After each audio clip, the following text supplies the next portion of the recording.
Hello everyone, कैसे हैं आप सब। आई होप आप सब अच्छे होंगे।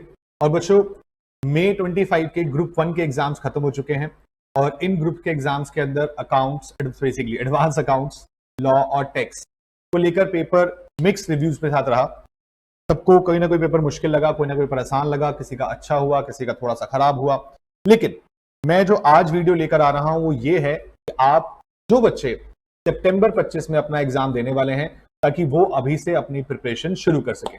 एग्जाम के लिए कौन कौन से चैप्टर, कौन कौन से टॉपिक इंपॉर्टेंट हो सकते हैं, ये वीडियो मैं उनके लिए बनाने जा रहा हूं, ताकि वो अपनी प्रिपरेशन को लेकर प्रॉपर स्ट्रैटेजी फॉलो कर पाए।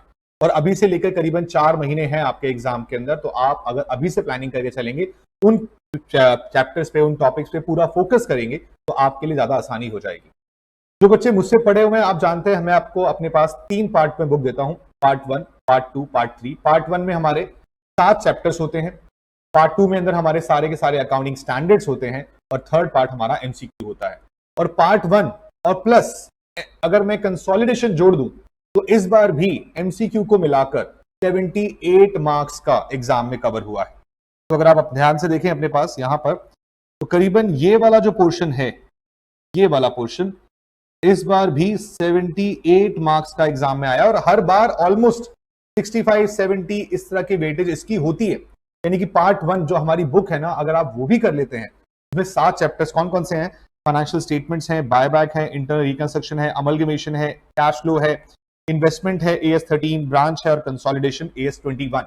तो अगर ये 7-8 चैप्टर आप कर लेते हैं, तो इस बार के एग्जाम के पॉइंट से भी 78 मार्क्स का पेपर इसी में से कवर था। तो आप समझ सकते हैं कि एग्जाम के लिए टोटल 118 में से आपके 78 मार्क्स तो इन्हीं 8 टॉपिक्स को, 8 चैप्टर्स को करके खत्म हो जाएगा। और ये मेजर पार्ट भी है आपके कोर्स का।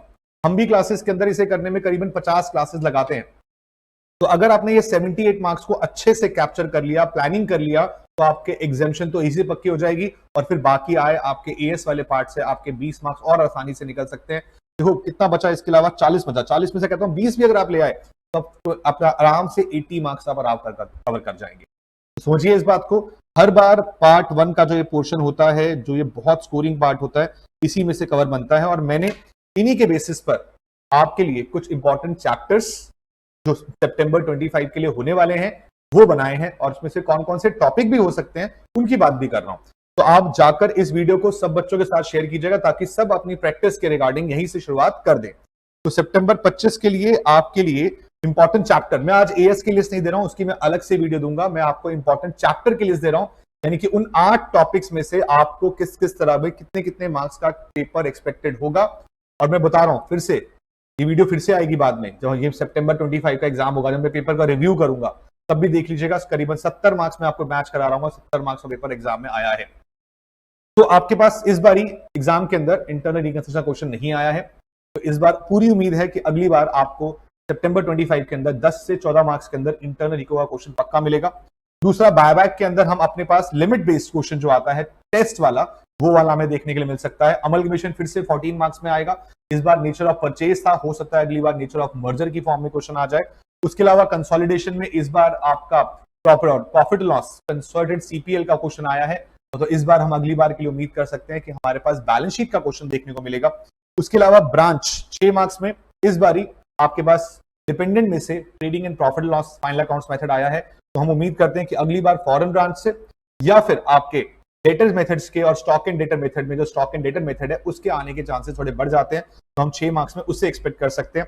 उसके अलावा फाइनेंशियल स्टेटमेंट में इस बार बैलेंस शीट भी आई थी, 4 मार्क्स का छोटा क्वेश्चन भी आया था, 2 मार्क्स में एमसीक्यू भी आया था। तो मुझे उम्मीद है कि अगली बारी हो सकता है, क्योंकि 3-4 अटेम्प्ट हो चुके हैं, या तो स्टेटमेंट और प्रॉफिट लॉस का 10 मार्क्स का क्वेश्चन हो सकता है, या फिर दोबारा से बैलेंस शीट रिपीट करे, या शायद ना भी दे। क्योंकि अगर आप पिछले अटेम्प्ट को देखें, तो पिछली इस अटेम्प्ट के अंदर मई 25 में 14+4 बड़ा क्वेश्चन छोटा क्वेश्चन पिछली बार नहीं आया था।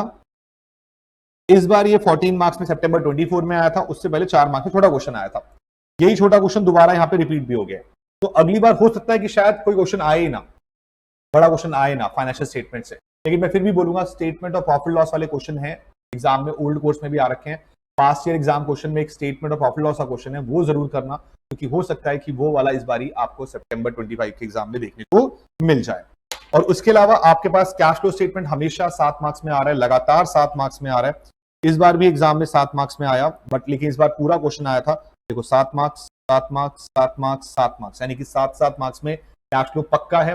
हो सकता है कि अगली बार सिर्फ ऑपरेटिंग का क्वेश्चन आ जाए या फिर डायरेक्ट मेथड का क्वेश्चन आ जाए, लेकिन 7 मार्क्स में मैं उम्मीद कर रहा हूं कैश फ्लो को।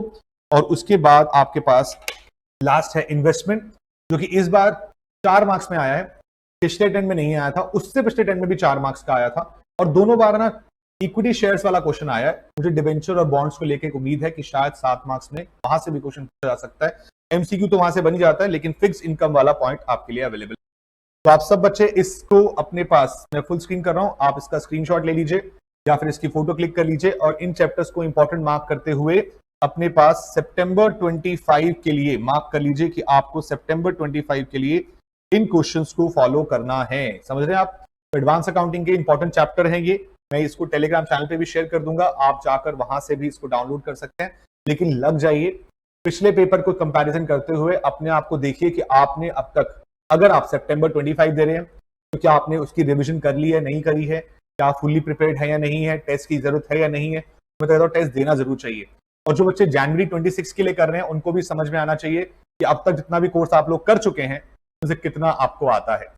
आपकी जनवरी 26 के लिए मैं अलग से एक वीडियो लेके आऊंगा, लेकिन ये सितंबर 25 के लिए इंपॉर्टेंट चैप्टर की वीडियो है। उसके बाद एक इंपॉर्टेंट एएस की वीडियो भी आएगी जिसमें आप अपना प्रॉपर तरीके से प्लानिंग कर पाएंगे। ठीक है बच्चों, तो ऑल द वेरी बेस्ट, जाइए और अपनी तैयारी शुरू कीजिए। God bless.